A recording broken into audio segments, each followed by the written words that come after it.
You see those you used to love. You see their faces and miss their hurts. Então, bom dia a todas, a todos.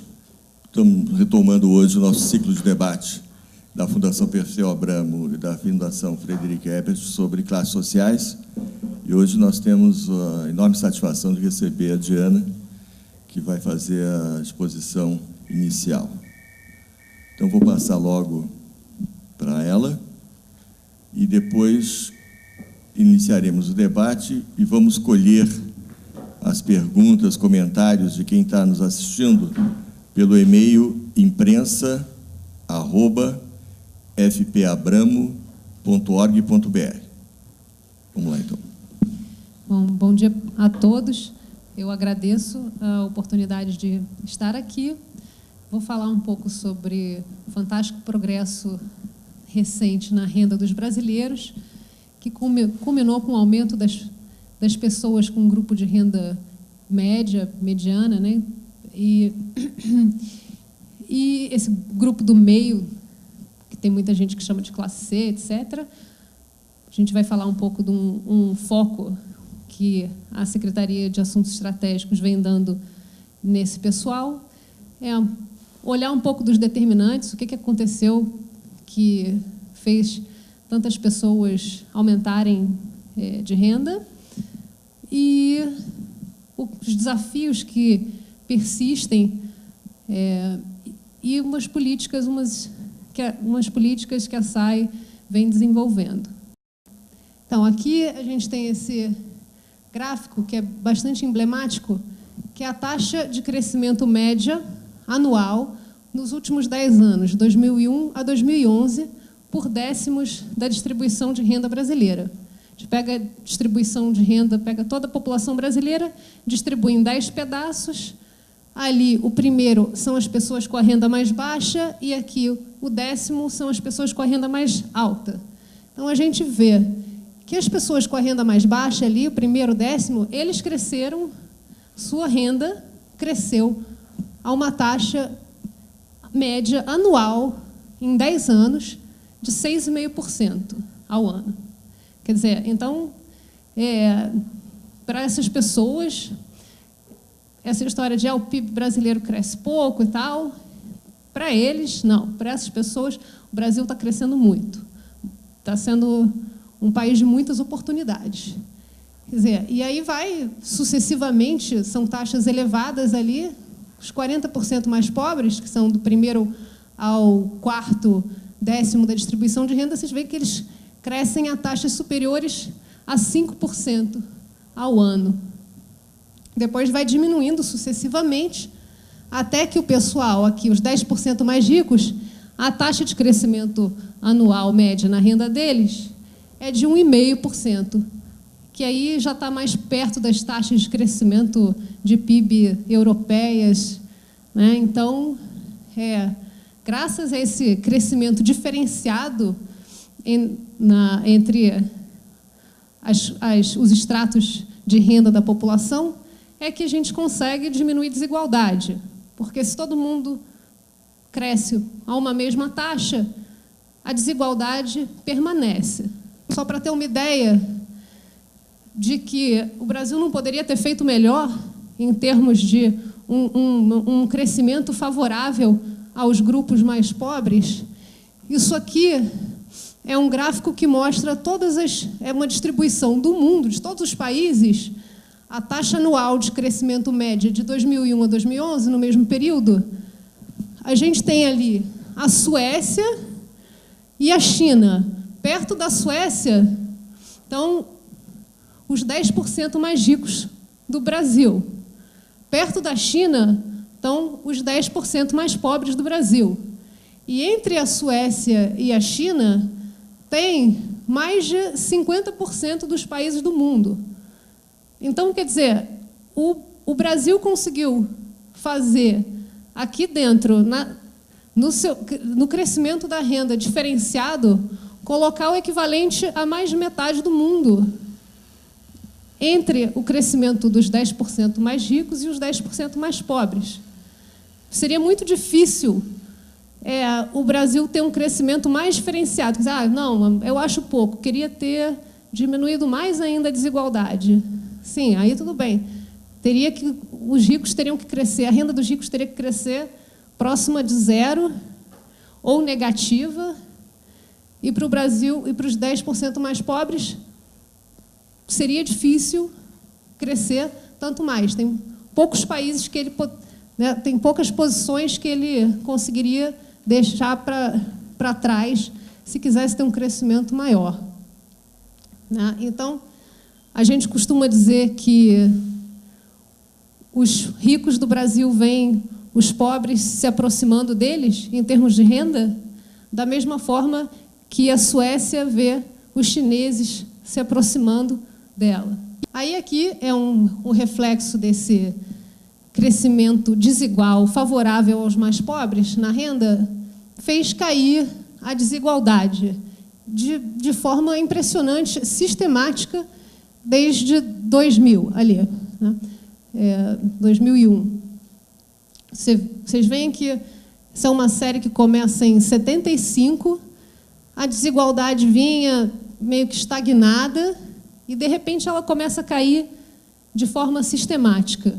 Uma comparação com a China, por exemplo, quanto a China está ali, aqui é a desigualdade na China em cima da desigualdade no Brasil, a desigualdade no Brasil vem caindo e a desigualdade na China vem subindo, encontrando o Brasil. Então, enquanto o Brasil está conseguindo distribuir renda, na China estão concentrando renda. Assim, só uma ressalva, quer dizer, lá na China eles têm... China é invertido. Os mais ricos crescem mais, é uma escadinha ao contrário.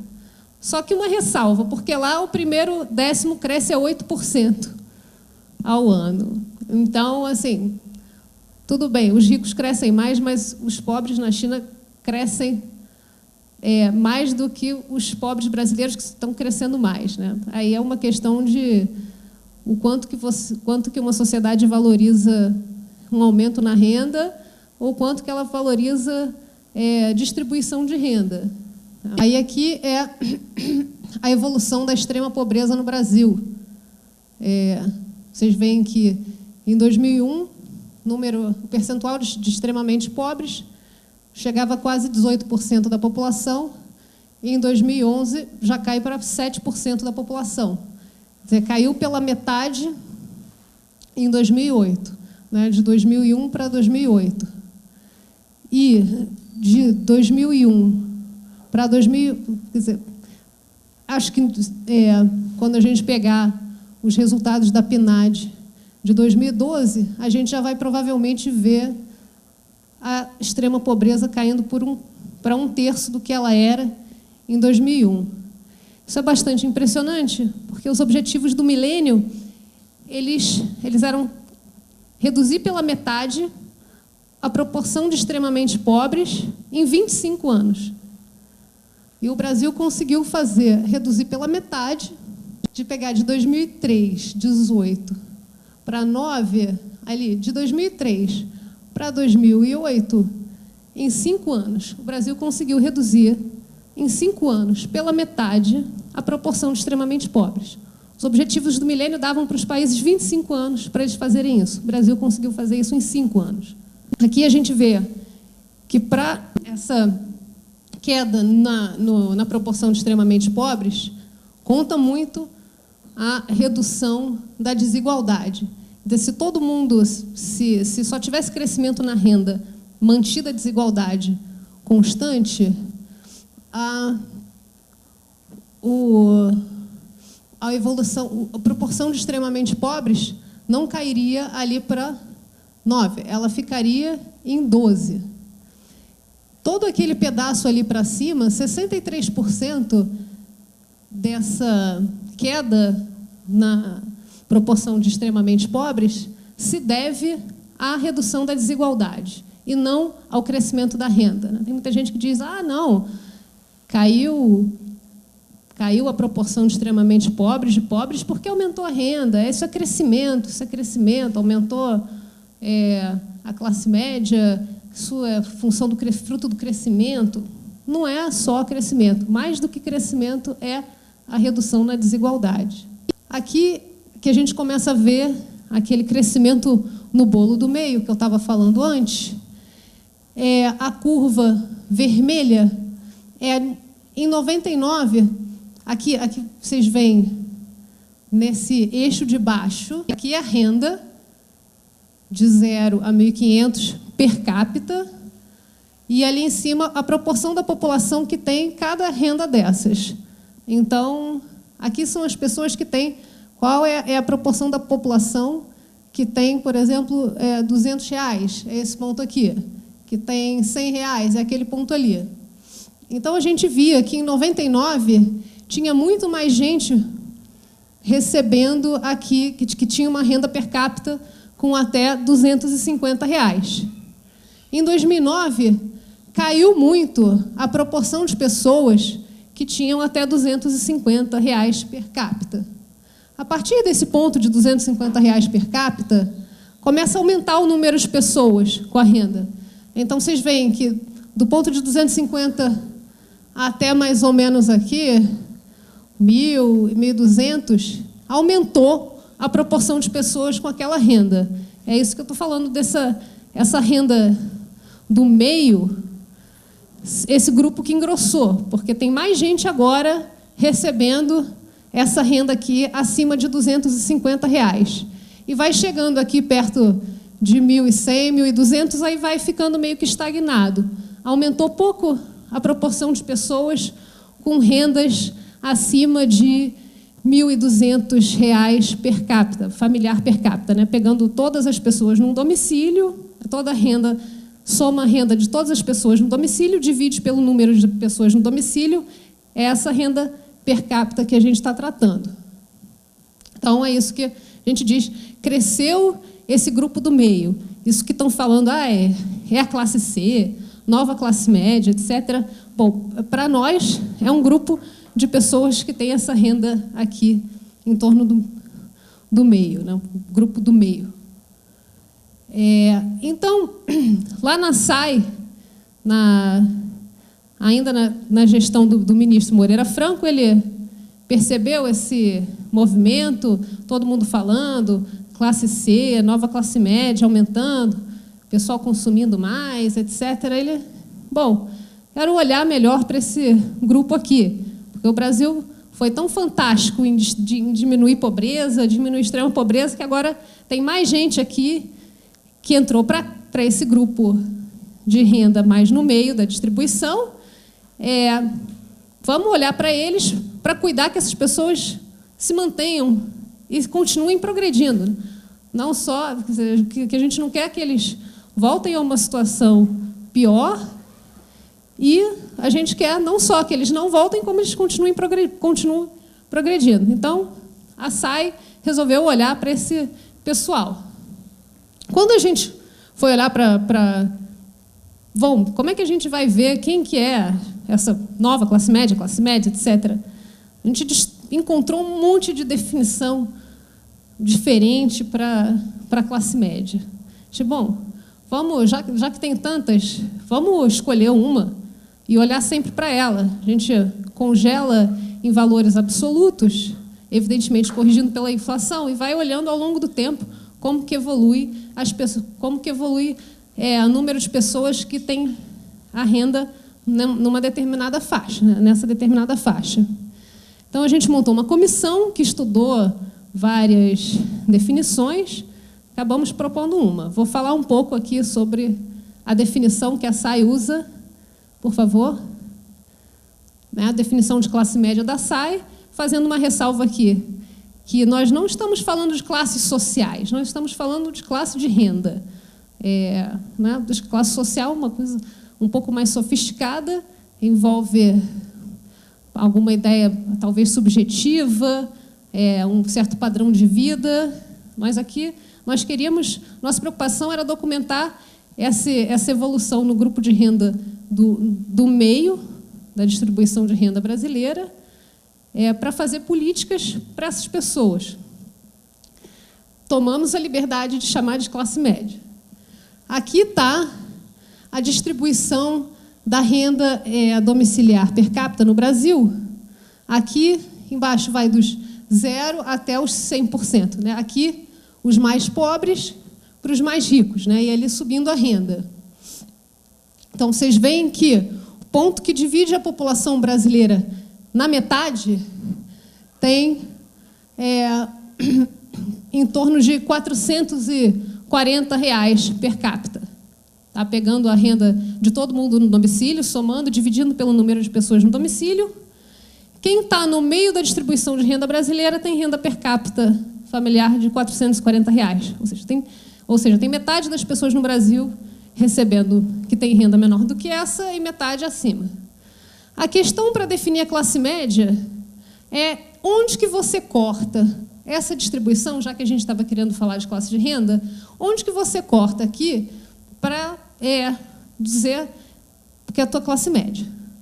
Primeira alternativa, se puder passar, já que... opa, passou mais um. Nossa primeira...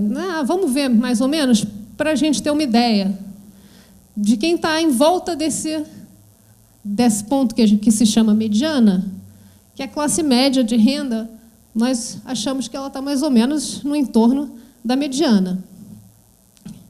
Vamos olhar puramente posicional. A gente pode definir que a classe média começa nos 25% da população e termina em 75% da população, ou seja, ela deixa 1/4 de uma classe baixa, digamos assim, e 1/4 de uma classe alta, e aí tem metade da população na classe média. Metade na classe média, metade nas outras duas classes. Daí nós imaginamos que a classe média vai estar em torno daí. Se a gente fizesse essa divisão posicional, a classe média começaria aqui, nesse ponto, que dá assim, mais ou menos R$ 230 até R$ 800 per capita. Pode passar, por favor? Se a gente adotasse isso como conceito de classe média e colocasse para trás no tempo qual é a proporção de pessoas que tinham renda nessa faixa, a gente vê que em 2001, 43% das pessoas viviam com a renda entre mais ou menos 230 e 800 familiar per capita. E olha como que sobe. Sobe para 50%. Evidentemente que se você está pegando uma posicional, vai ter sempre 50% naquele ano de referência. Mas dá para ver como que engrossou as pessoas, a faixa das pessoas recebendo essa renda. Mas, enfim, a gente não gostou muito de pegar uma definição puramente posicional, a comissão queria uma coisa mais conceitual. Pode passar, por favor? Aí nós gostamos muito de um conceito que chama vulnerabilidade, definição de classe média pela vulnerabilidade. Que é a vulnerabilidade, que é a probabilidade das pessoas caírem, terem decréscimos na sua renda. Aqui a gente optou por uma vulnerabilidade à pobreza. A pobreza definida como a linha do Bolsa Família pelo MDS. Né? Isso, pelo menos, já estava bem definido do governo, quem é pobre. Né? O MDS estudou muito para adotar a linha do Bolsa Família. Então, a gente tomou a linha do Bolsa Família, corrigimos pela inflação. E aí, olhando para as pesquisas do IBGE, a Pesquisa Nacional por Amostra de Domicílios, a gente conseguiu ver qual que era a probabilidade delas permanecerem pobres, se elas já fossem, ou virem a se tornar pobres em algum momento em 5 anos. Então, a gente vê aqui, que também começa do mais pobre para o mais rico. O mais pobre tem uma probabilidade muito alta, porque ele já é pobre, né? Ela até, na verdade, estoura o gráfico, ela não é 24, né? Aquela curva ela vai ali para cima, perto de 1, porque o cara já é pobre. Vai caindo conforme a renda vai aumentando, vai diminuindo até ficar bem pequena a probabilidade da pessoa vir a ser pobre em algum momento dos próximos 5 anos. Então, a gente pensou, legal, Então, a gente pode, de repente, fixar uma classe média escolhendo 2 pontos aqui que a gente pode arbitrar para dizer classe média. Pode passar, por favor? Obrigada. Opa. Aí a gente falou, vamos arbitrar, vamos escolher 2 pontos, por exemplo. A classe média, a classe baixa é aquela que tem acima de 10% de chance de continuar pobre, ou vir a ser pobre. Né? E a classe... E aí, onde que terminaria a classe média? Pode terminar aqui, quando fica abaixo de 4% de probabilidade de ficar pobre, aqui terminaria a classe média e seria o início da classe alta. Aí a gente olhar, bom, então vamos ver qual é o ponto, esse ponto aqui, 4%. Qual que é a renda desse pessoal? Bate aqui, aqui esse vermelho é a distribuição de renda mesmo. A gente olha, ali dá R$700. Então, a classe alta começaria nos R$700. E a classe baixa, bateria aqui, os 10%, seria aqui, abaixo de R$200, sei lá, em torno de R$160. Né? Mas aí, bom, é muito difícil. Por que a gente arbitra? É chato arbitrar. Por que 10%? Por que 4%? Então, ficou uma discussão no grupo, porque a arbitrariedade é ruim. E aí tem um outro conceito, que é polarização, que simplesmente ele pega uma distribuição de renda, faz um exercício matemático que é: como que eu pego essa população, divido em 3 partes, de forma que cada parte seja mais homogênea do ponto de vista interno e mais heterogênea do ponto de vista com as outras partes. Isso faz um exercício matemático que resulta em pontos de corte certos, que não tem arbitrariedade nenhuma. Chama polarização.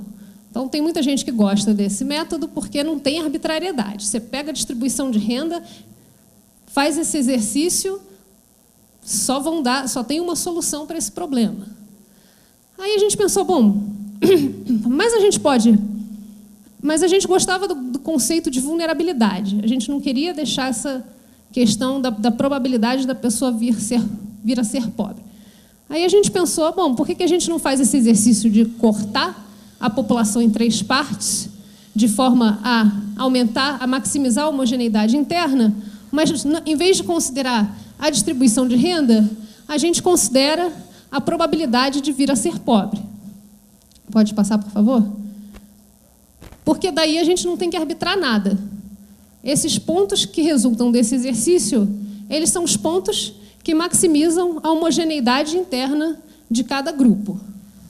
Fazendo esse exercício, a gente viu que esses pontos davam aqui nos 7% de probabilidade de vir a ser pobre e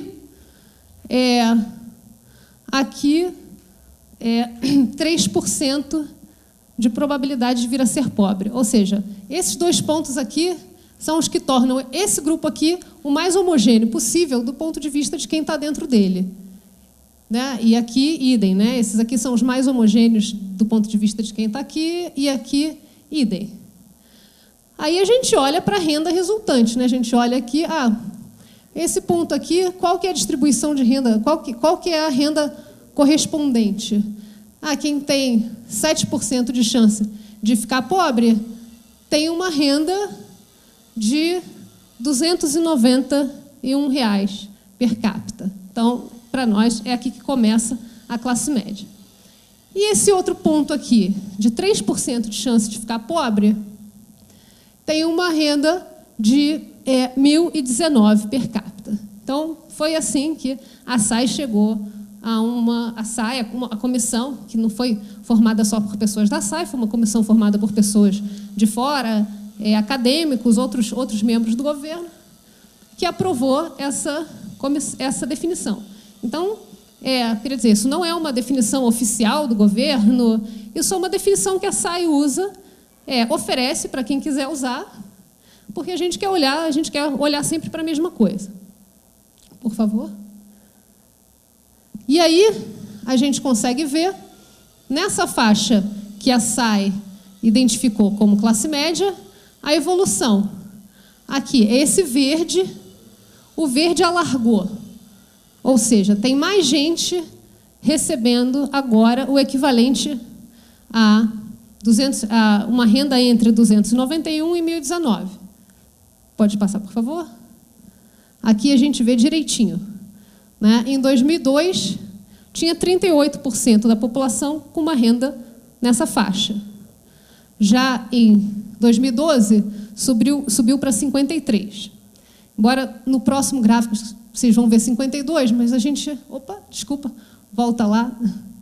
Vou só falar por que dá uma diferença para o próximo, porque aqui era 53%, porque a gente ainda não tinha os resultados da PNAD de 2011 e a gente fez essa extrapolação para 2012.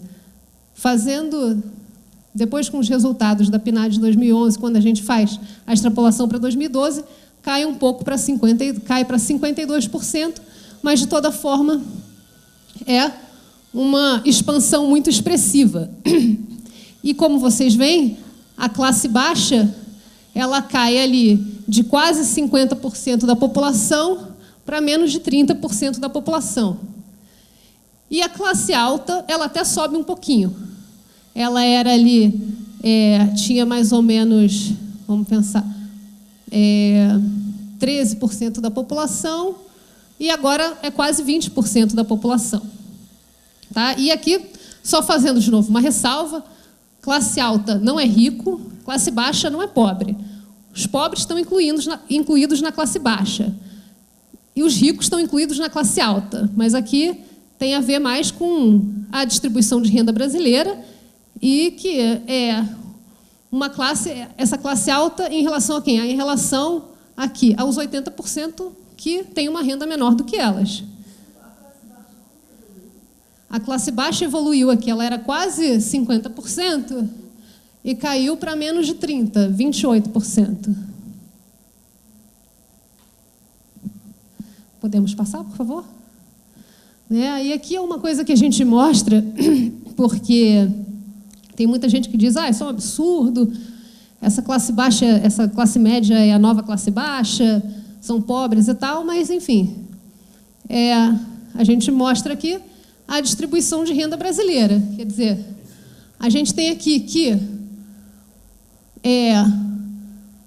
para se ter, quem tem uma renda familiar per capita de R$ 1.500, já está entre os 10% mais ricos do Brasil. Né? 2.400 já está entre os 5% mais ricos no Brasil. Quem tem R$ 10.000 familiar per capita já está entre os 0,2% mais ricos do Brasil. Então, quer dizer, bom, tem gente que diz, não, eu acho que a classe média de renda deveria começar em 2.500, tá? A gente acha um pouco estranho uma classe média que deixasse 95% de sua população abaixo dela, como a gente está falando de classe de renda e não de classe sociológica, né? E lembrando que a SAI está olhando para esse grupo para tentar fazer políticas e ver o que essas pessoas precisam para se manter. O que aconteceu para elas chegarem nesse grupo do meio, nessa renda daqui, como que elas se mantêm, como elas progridem. A gente quer fazer política pública para esses grupos. Esse grupo daqui precisa menos política pública. Né? Já tem uma renda elevada, claro, eles precisam de estrada, urbanização, etc., mas quem precisa mesmo de mais atenção especial são essas pessoas. Então, a gente está olhando para essa classe média, classe de renda média, com o intuito de oferecer políticas para eles. Por favor.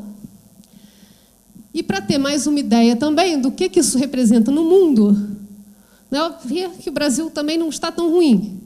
Isso aqui é a distribuição de todas as pessoas do mundo. Pega todos os países, todas as pessoas, coloca como se fosse um país só,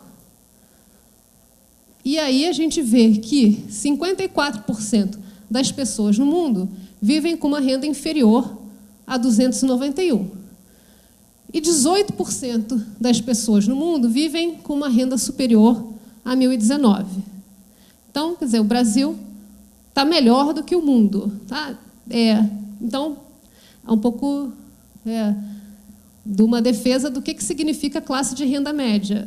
Será que é europeia, americana? Imagino que, olhando para o mundo, não. Olhando para o mundo, está mais próximo de uma classe como a do Brasil do que como a da Europa ou dos Estados Unidos. Pode passar, por favor. Aqui, agora, eu vou falar um pouco sobre os determinantes do aumento na renda. Aqui, a renda familiar per capita média. Aqui não são as faixas, né? Aqui é pegando todo esse grupo que está entre essas duas faixas e vendo qual que é a renda média. A renda per capita média da classe baixa é 383. Aliás, desculpa, isso aqui não é classe baixa e classe média, não. Depois eu vou fazer essa comparação. Isso aqui é congelando esses percentis, né? Porque a classe média hoje, ela são aquelas pessoas que estão entre o 28º percentil, ou seja, tem 28% abaixo, e o 80º tem 20% para cima. Se a gente olhar para esses mesmos percentis, em 2011, a renda média de quem estava nessa posição entre 28 e 80 era 383, e agora já é 576, um aumento aqui de 51% na renda média dessas famílias que estão nessa posição 28 e 80 da distribuição de renda brasileira. Pode passar, por favor? E aí, dessa diferença, 14% se deve a um aumento na proporção de adultos, porque só de ter mais adultos já aumenta a renda, porque é adulto geralmente quem trabalha e que contribui para a renda. Numa família com muitas crianças, tem uma renda menor, porque quando você divide no domicílio, inclui todas as crianças, só que elas não geram renda, então a renda per capita encolhe. Então, só de ter mais adulto, então, já contribuiu para 14% desse aumento nos 10 anos. O resto é aumento na renda familiar. Não é só porque teve adulto, é porque a renda familiar aumentou.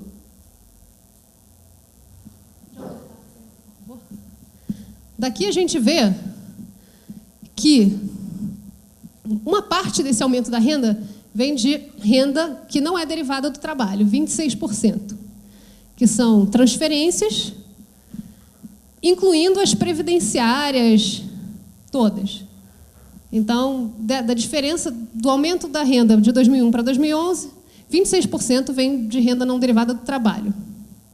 E, acima, a gente vê que 6% vem do aumento na taxa de ocupação, porque aumentou, tem mais gente trabalhando agora, aumentou o número de adultos ocupados, tem mais gente ocupada, e 54% vem da remuneração do trabalho. Ou seja, aumentou esse grupo por causa do Bolsa Família? Não. Mais da metade está explicada por aumento na renda do trabalho e um pouco por aumento na taxa de ocupação. Ou seja, tem mais gente trabalhando e essas pessoas que estão trabalhando estão ganhando muito mais. Pode passar, por favor? Aqui a gente só fez uma decomposição que dessa renda do trabalho, 32% está explicada por um aumento na qualificação do trabalhador. Mais adiante eu vou mostrar a evolução da escolaridade média dos trabalhadores e ela aumentou muito nos últimos anos. E lá em cima vem do quanto que aumenta, né, um trabalhador com as mesmas características passou a receber mais também. 22% vem desse aumento no retorno pela qualificação. Pode passar também.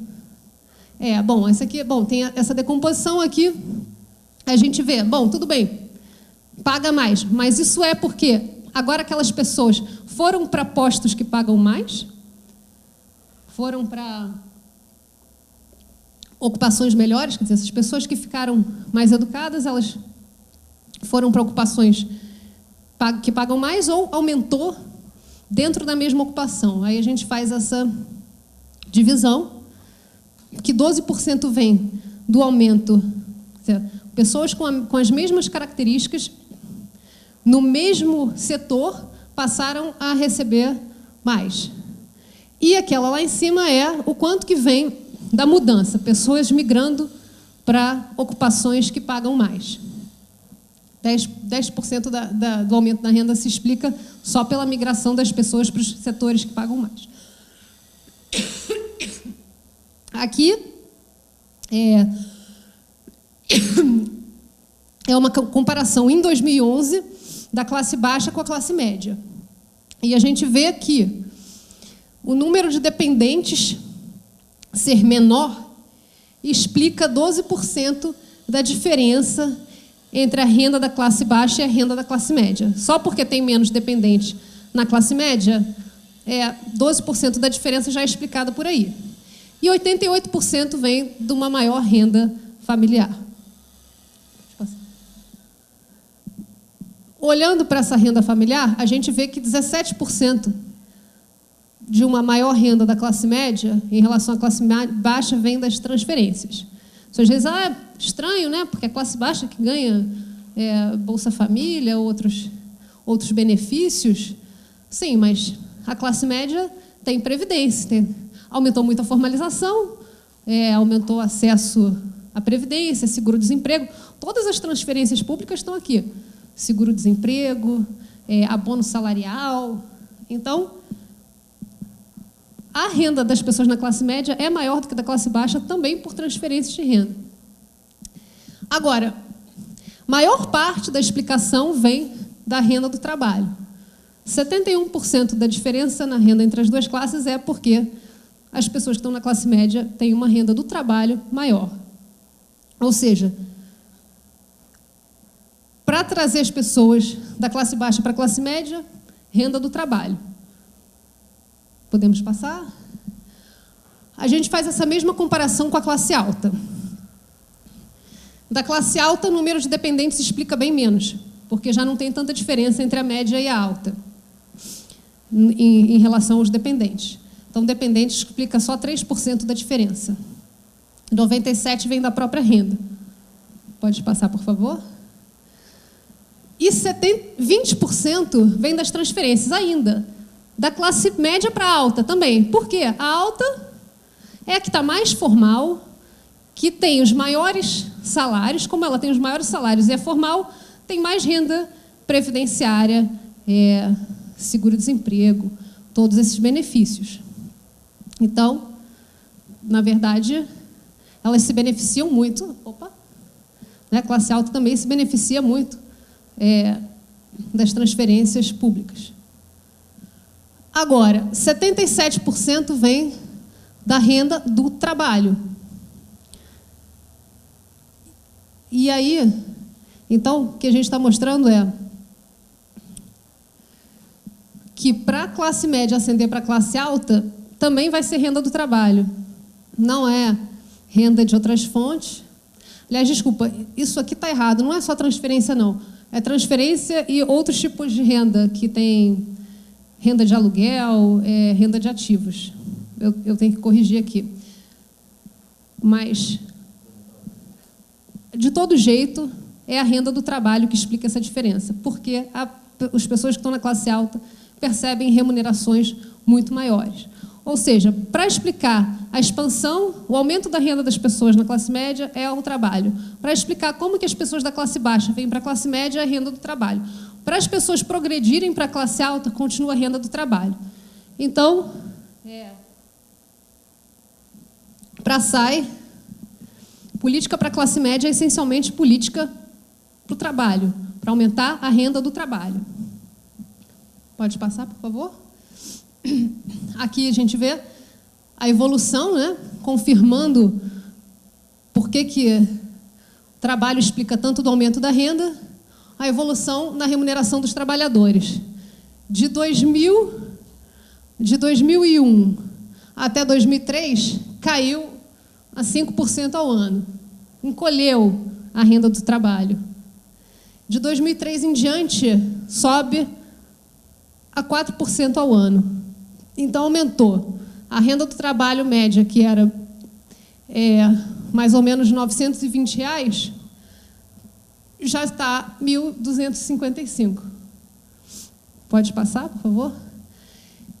E o Brasil conseguiu fazer isso sem gerar desemprego, né? Porque tem muita gente que diz, aumenta, porque aumentou o salário mínimo para caramba, vai aumentar o salário mínimo, vai gerar desemprego. Bom, no Brasil, não. A taxa de desemprego caiu para menos de 7% ao ano. Menos de 7% dos trabalhadores. Deixa eu passar, por favor. Opa. Pode passar. Mais, passa mais. Aqui. Aqui. Quantas pessoas se tornaram assalariadas, né? Que deixaram a condição de um trabalhador por conta própria para se tornar, ou empregadores, para se tornarem assalariados. Já hoje são mais de 60% da força de trabalho brasileira, ela é uma força, digamos, empregada, que tem um vínculo de emprego. E o que é mais fantástico é esse grau de assalariamento formal. Antes, ali a gente olha em 96, só tinha 36% dos trabalhadores assalariados formais.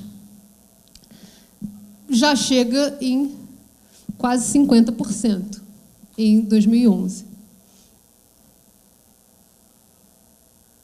Pode passar, por favor. Aqui, evolução do grau de formalização, porque lá eram os assalariados formais sobre toda a força de trabalho.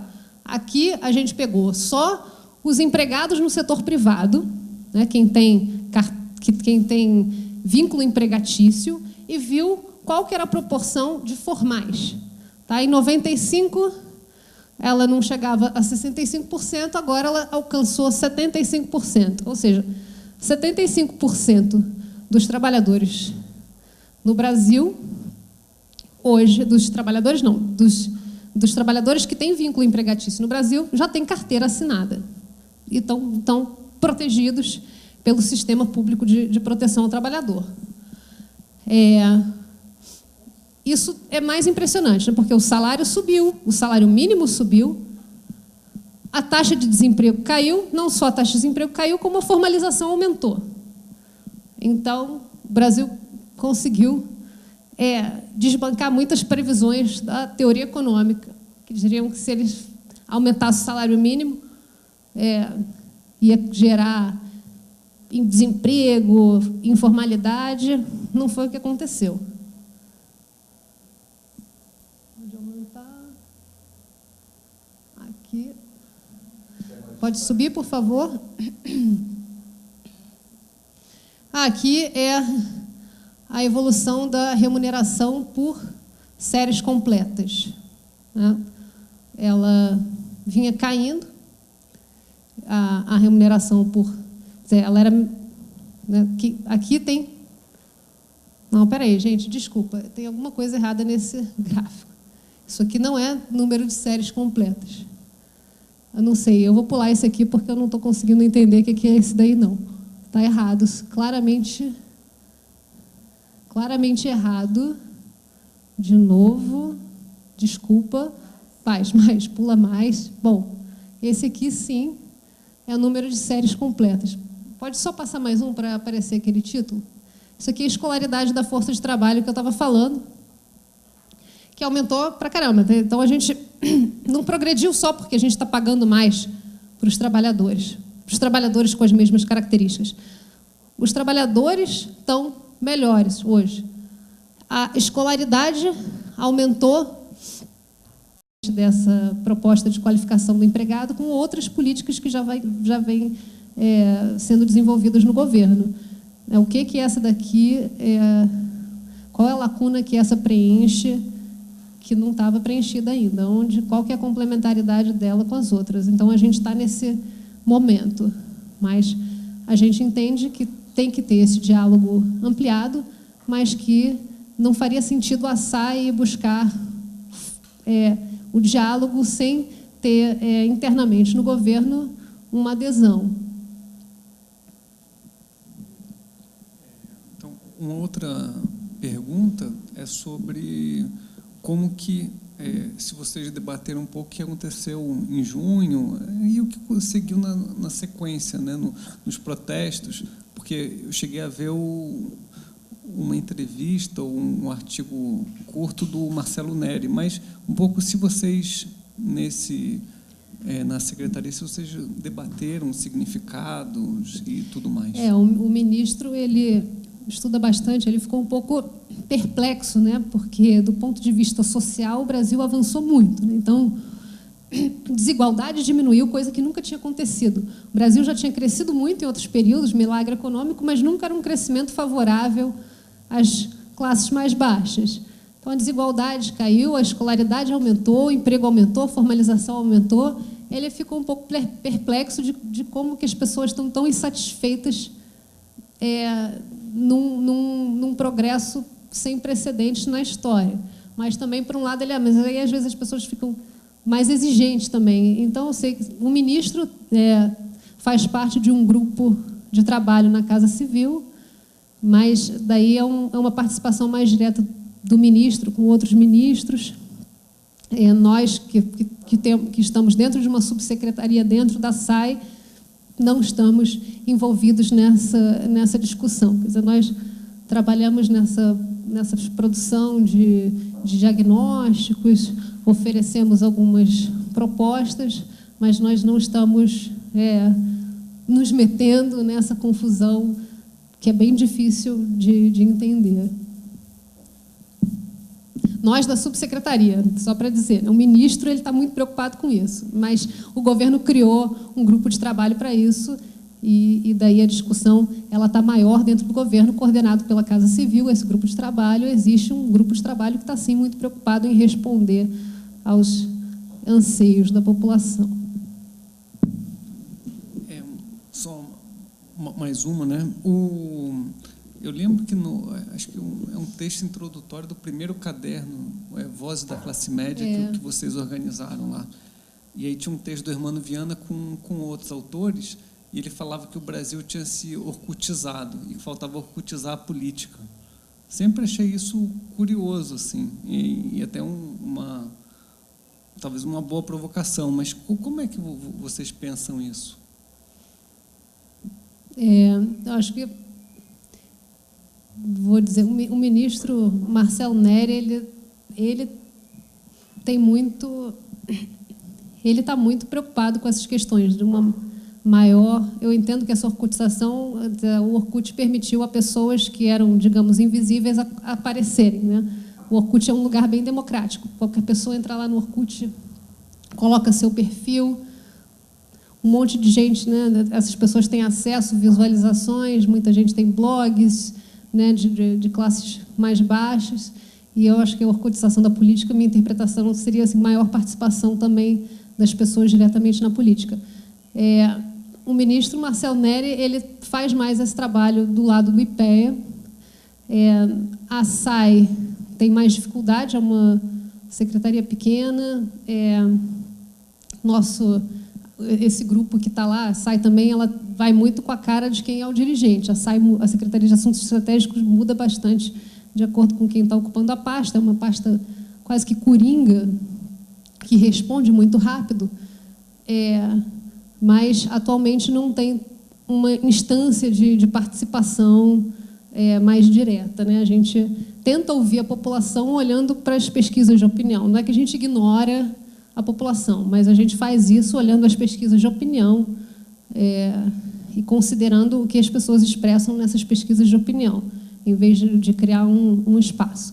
Mas assim, o governo tem muitos espaços para a orcutização da política, né? Então, a Secretaria Nacional de Juventude, por exemplo, criou agora o participatório, que aí é um espaço para todo mundo entrar, mais do que um parlatório, um participatório. Entre, participe, opine, reforçando o protagonismo do jovem. As políticas para a juventude no Brasil não têm tido tanto sucesso quanto as demais políticas sociais, vamos aproveitar esse engajamento, esse protagonismo do jovem para oferecer políticas que eles acham que eles precisam. Então, tem bastante espaço de participação no governo, bastante espaço para o que eu entendi como orcotização da política. Não sei se foi isso que você entendeu. Mas... Diana, parabéns pela sua apresentação, gostei bastante. Eu trabalho na assessoria da CUT e vou procurar levar essas análises da SAI para os outros companheiros e companheiras que tem lá. Tem algumas perguntas. Você falou que vocês analisaram o índice de vulnerabilidade, né? A probabilidade de a pessoa vir a ser pobre, né? Queria entender se vocês fizeram uma discussão mais profunda do que seria exatamente essa probabilidade, ou só seria uma queda da renda. Na verdade, simplesmente a gente, né, entendeu que a discussão sobre o que é pobre, quem é pobre, já tinha sido travada em momento anterior, quando se definiu a linha do Bolsa Família, né? Na época, teve um grupo de trabalho também que estudou o que seria mais adequado como definição de pobreza para o Brasil. Então, nós adotamos isso. E aí a probabilidade é realmente a chance da pessoa ter uma renda abaixo daquela linha, simplesmente. Não tem, a gente não estudou quais seriam as causas para as pessoas caírem. É simplesmente qual é a probabilidade delas caírem ou não, seja por que causa for. Tá. Bom, pelo que entendi da sua exposição, algo que aumenta essa, não sei, vulnerabilidade seria a alta rotatividade, né, que prejudica. E, nesse sentido, eu queria saber se vocês, para complementar essa análise, fizeram alguma avaliação ou estudo sobre a estrutura, como vem se dando a estrutura industrial do país, ou um pouco avaliando por que tem essa alta taxa de rotatividade, inclusive o aumento da terceirização, um pouco essa avaliação e sugestões nesse sentido, né, de diminuir essa taxa e também o aumento da terceirização. Bom, até queria dizer que, embora a gente não tenha, no primeiro momento, para definir classe média, quais são as razões para a vulnerabilidade, depois a gente até olha o que faz a pessoa subir, o que faz a diferença entre um e o outro, a renda do trabalho, aí olha, esses aqui estão mais vulneráveis, a rotatividade. A gente ainda está atrás de estudar por que exatamente o que faz essa rotatividade ser maior, né? Certamente tem algum grau de insatisfação do empregado, porque a maior parte das demissões das pessoas até 2 salários mínimos, elas são a pedido. Se eu não me engano, 85% das demissões são a pedido. E a pedido a pessoa não recebe FGTS, né? Então não é aquela coisa do vamos fazer um compromisso aqui e tal. Inclusive, uma questão que a SAI identificou, porque tem muito alarme sobre o aumento no gasto com seguro-desemprego, só que o aumento com gasto no seguro-desemprego não está acontecendo porque tem mais gente ficando desempregada ou fazendo um conchavo para ser demitido e pegar aquele benefício, não. O aumento no gasto com seguro-desemprego vem porque tem mais gente no mercado formal. Na verdade, até a proporção de trabalhadores que acessam o seguro-desemprego até diminuiu um pouco, mas aconteceu que entrou muita gente. Então, é uma questão, bom, agora que essas pessoas entraram, vamos diminuir direitos? Acho que é um pouco complicado, tem que tomar sempre um pouco cuidado com essas informações alarmantes de vai explodir. Quer dizer, entendeu-se, quando se definem direitos, entende-se que aqueles direitos são importantes. Agora que tem mais gente acessando, não sei, nos parece um pouco estranha essa discussão de simplesmente cortar direitos. Enfim, mas sobre a estrutura industrial, nós na SAI não fizemos ainda, mas tem um estudo do IPEA, feito pelo Carlos Corsói, o Kiko, em que ele faz um estudo da rotatividade por setor, por faixa de idade. Os jovens, além de tudo, os jovens também têm mais rotatividade, e tem setores que têm mais rotatividade do que outros. Então, eles têm essa resposta. E a política industrial também, nós ainda não chegamos nela, né? Nós ainda estamos mapeando os fatores que afetam a produtividade do trabalho. E depois, sim, a gente vai fazer no mapa das políticas. Evidentemente que a política industrial é uma das primeiras que você olha para ver onde que a política, por qual fator que a política industrial está atuando mais no Brasil. E aí depois olhando para as outras políticas, porque tem outras políticas que não são políticas industriais, mas que afetam a produtividade. Quer dizer, uma política o PRONAF, o Programa Nacional da Agricultura Familiar, ele afeta a produtividade, está fora da política industrial. Então, nossa preocupação é olhar de uma forma bem ampla.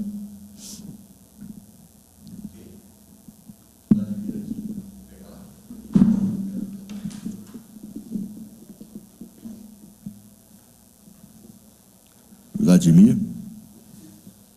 Eu vou tentar fazer um montão de perguntas, vou expor minhas dúvidas, aí você responde depois, se achar necessário.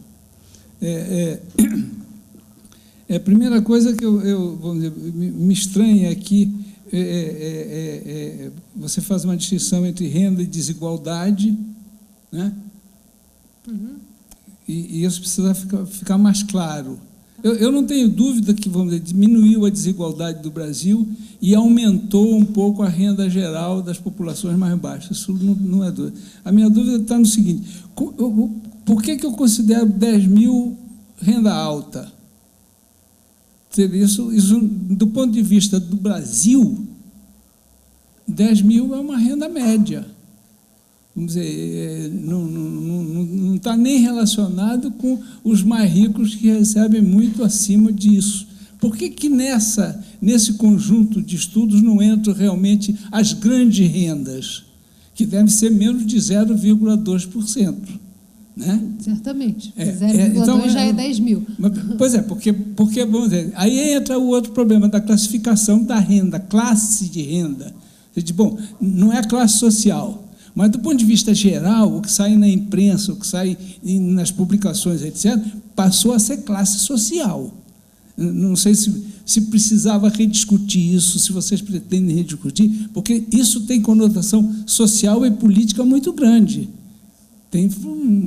Vai ter efeitos na política, de como é que você decide as políticas gerais. É lógico que, se eu olhando para aí, eu concordo com vamos dizer, as estratégias para a classe média, porque, na realidade, são estratégias para a classe trabalhadora. Sim, sem dúvida. Certo? Bom, outra coisa, minha dúvida é o seguinte: bom, se diz assim, vamos dizer, as classes de renda mais altas só subiram 1,5% e as mais baixas. Isso é verdade, mas do ponto de vista da desigualdade, você, na realidade, tem um aumento da desigualdade, não um decréscimo, porque se você pega aqui 7% de R$300, por exemplo, que é um pouco acima dos 291, são R$21, certo? 1,5% de R$10 mil são R$150. Então, do ponto de vista geral, de tendência, você, na verdade, tem uma tendência não de redução da desigualdade, mas de crescimento da desigualdade. Ou não? Isso é uma dúvida. Fica, porque, e isso eu botei só 10 mil, porque se eu colocar 1,5% de gente que ganha 100 mil ou 200 mil, aí é uma brutalidade, é mais de 3 mil, fica uma diferença brutal e um aumento da desigualdade. A gente tem aparentemente um decréscimo da desigualdade, mas a gente tem um aumento real da desigualdade. Outra coisa, para mim, ficou difícil de entender também, quando você cita o caso chinês, que é um caso com o qual estou um pouquinho mais atualizado, na verdade, a China, diferentemente do Brasil, a China saiu de um patamar em que havia 700 milhões de pobres e 400 milhões abaixo da linha da pobreza. E ela instaurou uma desigualdade em que hoje realmente você tem uma classe uma burguesia alta que ganha alguns milhões, já tem uma série de milionários chineses, mas milionários por padrão chinês, relacionado com a paridade de poder de compra. Eu não sei se isso que nós estamos trabalhando no Brasil está relacionado com a paridade de poder de compra. Então, aparentemente, você tem um aumento da desigualdade da China, mas eles alavancaram, tiraram da linha da pobreza mais de 800 milhões de pessoas.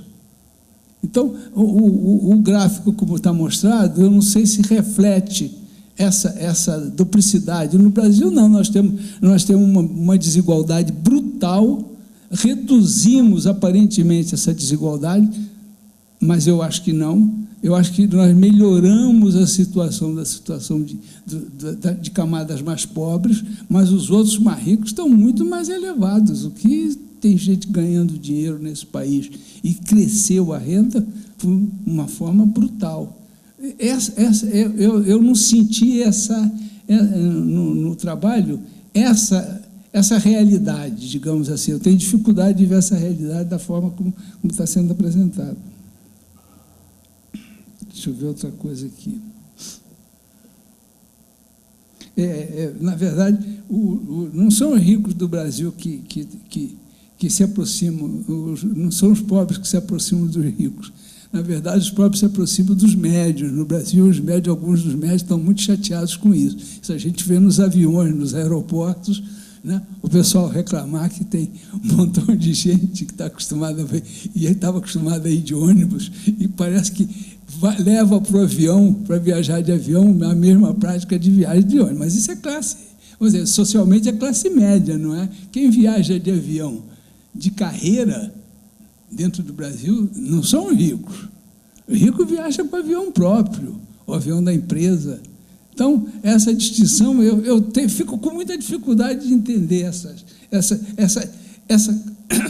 a forma como está apresentada e a realidade que eu vivo no dia a dia, né?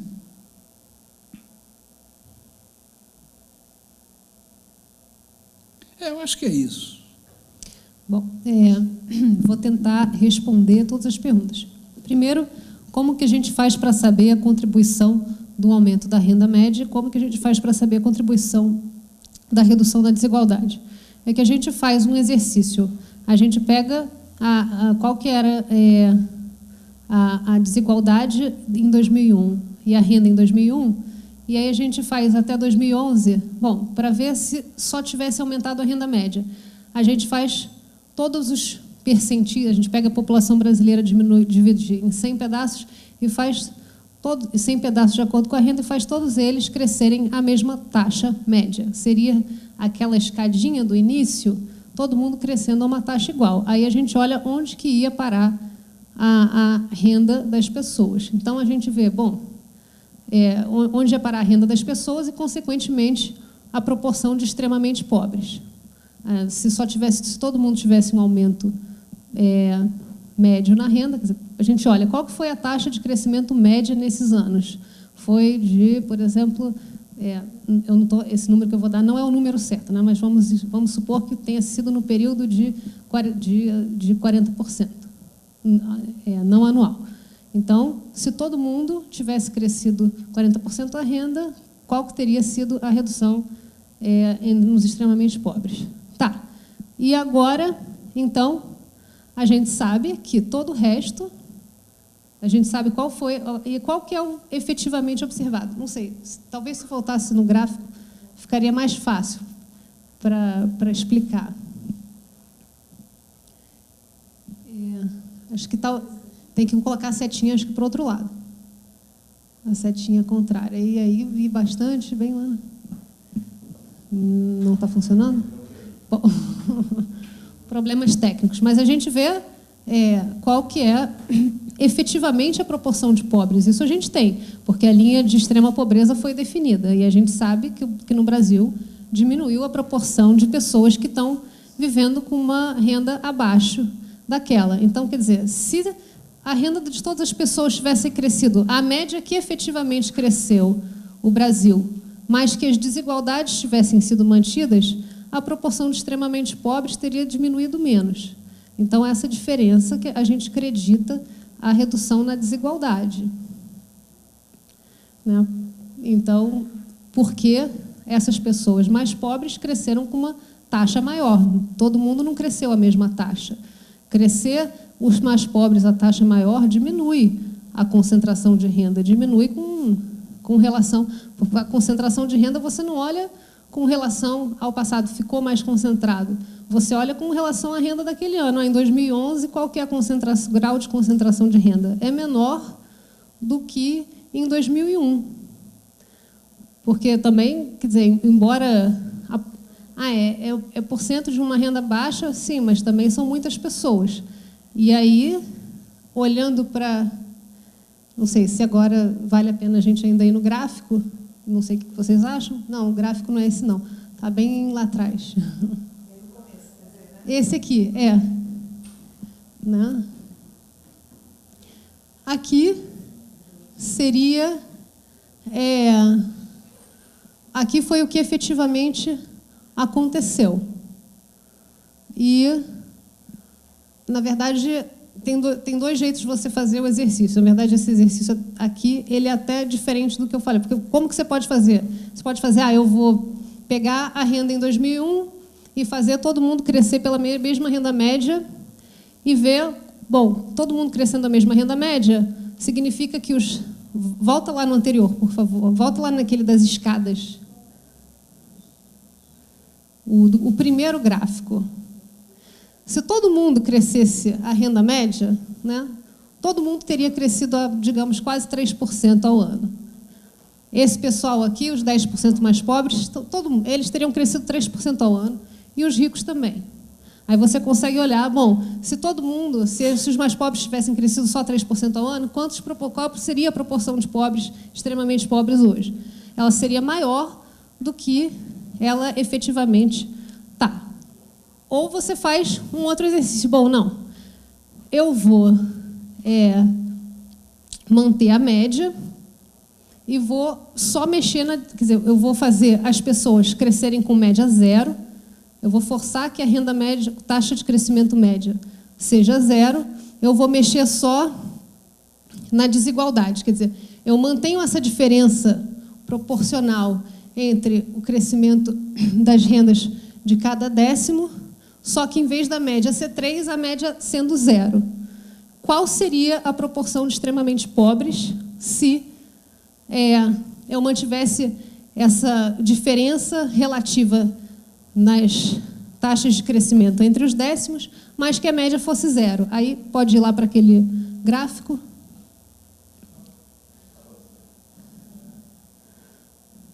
Aí eu tenho... Opa, vai, avança. Aí eu tenho, mais uma vez, eu tenho que, se eu tivesse só reduzido a desigualdade, fazendo a taxa de crescimento média do Brasil ser 0, aí os ricos teriam que ter uma taxa de crescimento negativa, eles teriam que ter uma retração da renda. Só fazendo isso, a desigualdade cairia, a proporção de pobres cairia a 63%. Então, aquilo que você estava falando, que os ricos cresceram. Se eu forço aquela... Volta na escadinha de novo, desculpa. Isso que é chato de ficar longe do computador. Se eu forçasse essa escadinha com a média em 0, que ia estar aqui, esses aqui eles iam estar negativos. A renda deles ia estar diminuindo.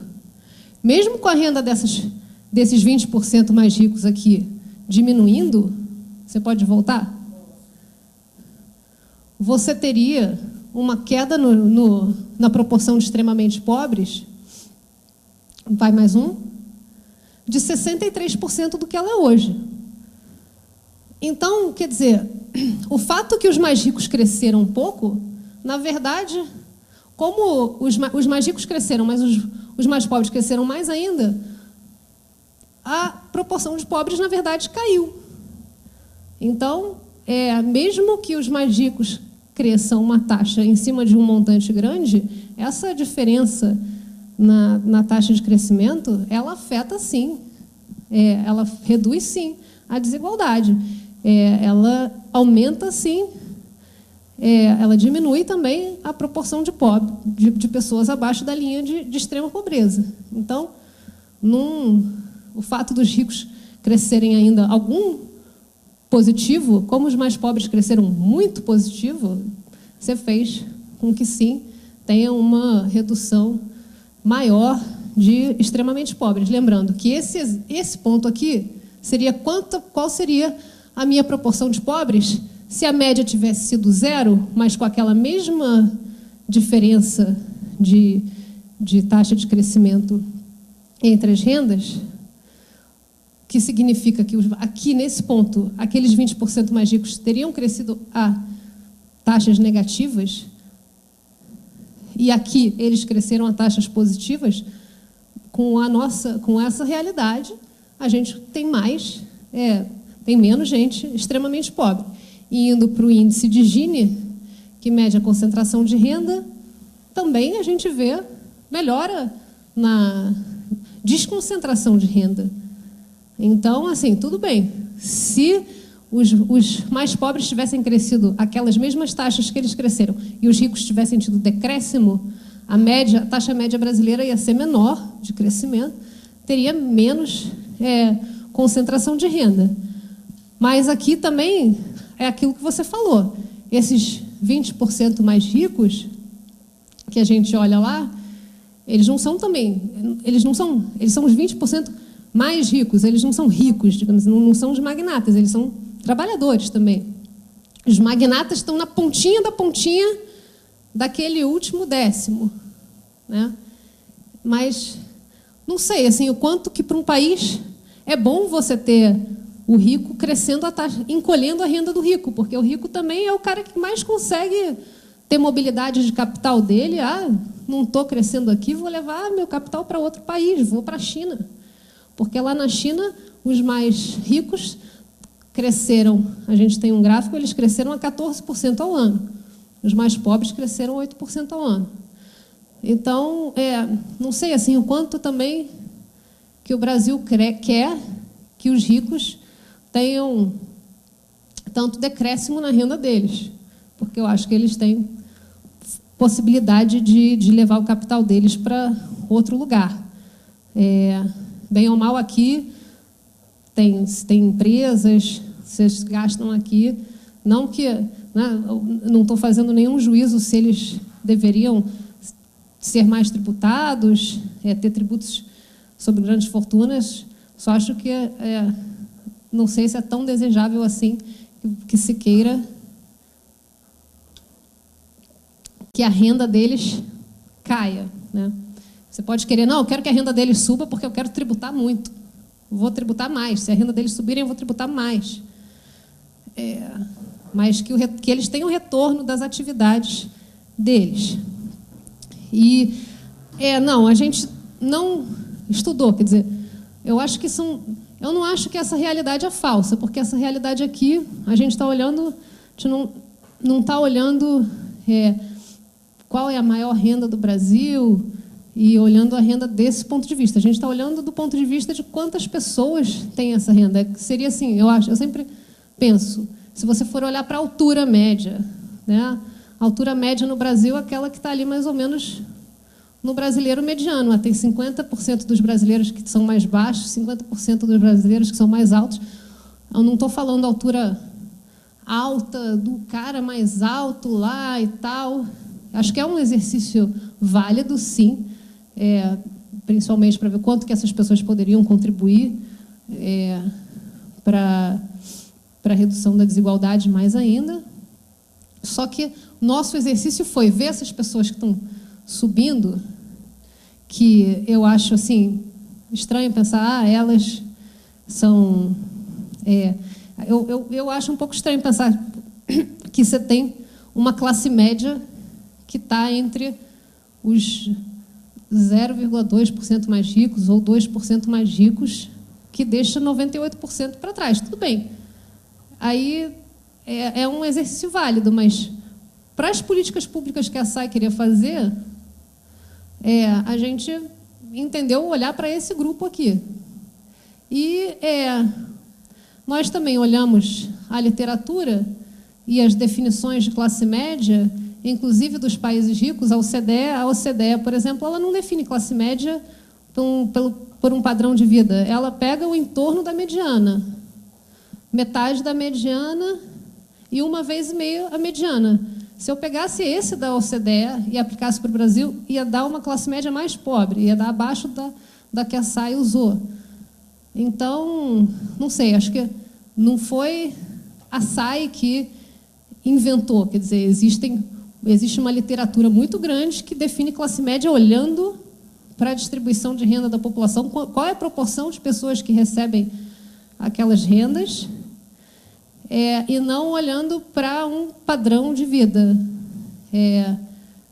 Mas entendo que essas outras abordagens também sejam importantes, mas a gente não consegue abordar tudo ao mesmo tempo. Então, nossa prioridade foi olhar para esse grupo do meio, porque mesmo as pessoas que já estavam pegando avião, embora elas não tenham seu avião particular, elas já conseguiam pagar por um avião comercial. Elas já conseguiram, elas conseguem se virar muito melhor sem apoio do Estado. Então, na prioridade do Estado, com recursos escassos, quem que você vai priorizar mais? Essas pessoas que, embora não sejam ricas, que a gente também diz, não é classe alta, não é rico, essas pessoas certamente precisam menos do Estado do que essas outras que estão aí no entorno da mediana. Muito bem. Tem uma pergunta aqui para a Diana, que veio pelo e-mail imprensa@fpabramo.org.br. Diana é da Fátima. Ela diz que você fez uma menção à política para o meio rural.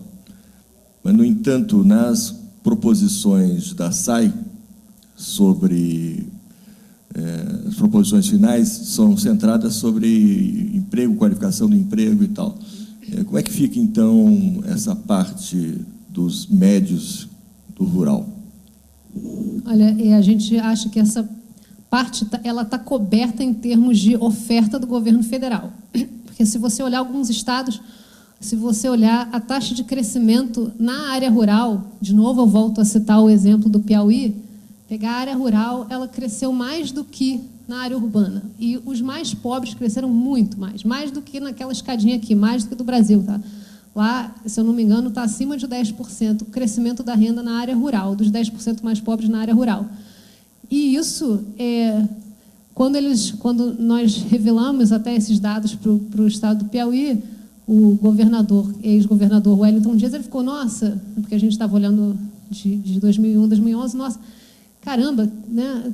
O que a gente fez foi aproveitar o Pronaf, aproveitar o PAA, kit galinha, quer dizer, aí nós entendemos que já existem, que o meio rural ele já está bastante, em termos de políticas do governo federal, ele já está bastante coberto, né? Já existem muitas políticas boas, então alguns estados eles são exemplos de como aproveitar, porque eles fizeram isso usando as políticas do governo federal.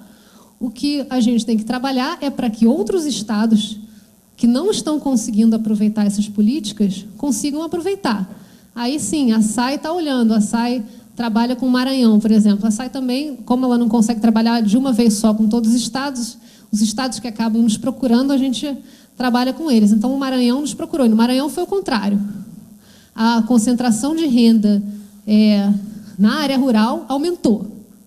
Os pobres da área rural tiveram encolhimento da renda. E, no entanto, as políticas do governo federal estão dadas, eles poderiam acessar. O que é que está acontecendo?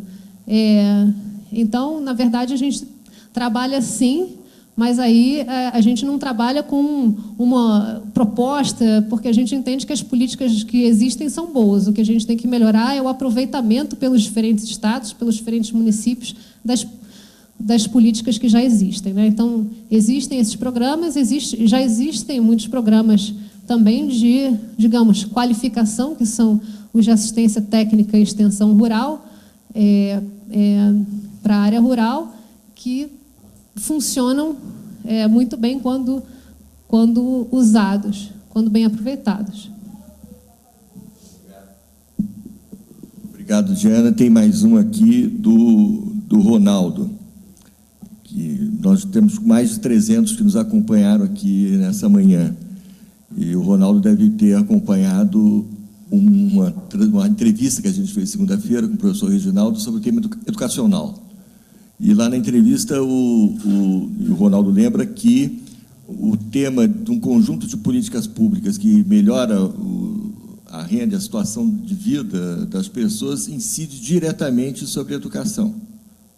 E agora você fala que das proposições da SAI mais importantes estão em torno do tema educação, formação da força de trabalho.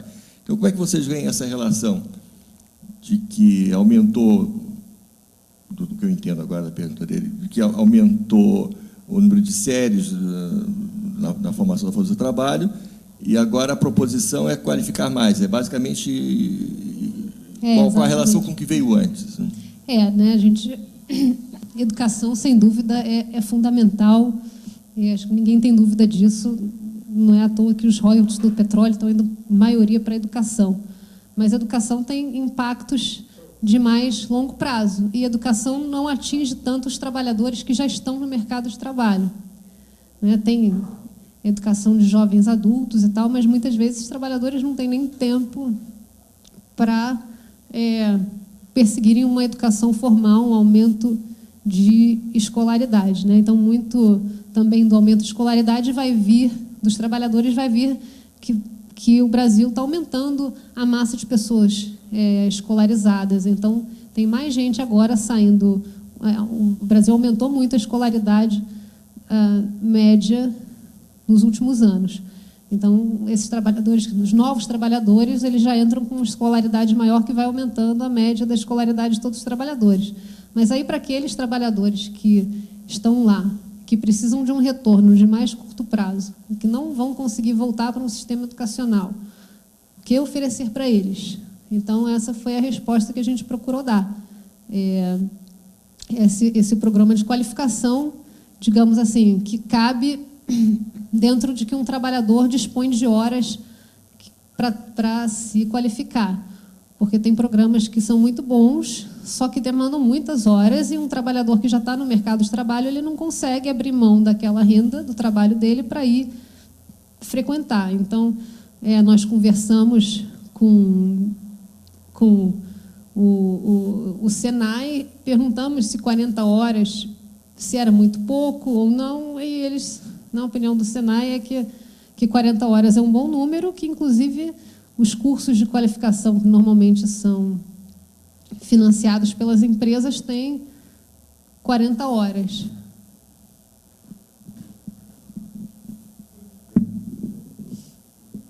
Muito bem, muito obrigado.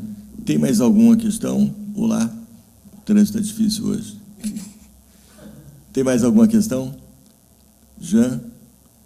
Então, Diana, queríamos agradecer muitíssimo mesmo pela apresentação, pelo debate, pela disposição que teve até aqui.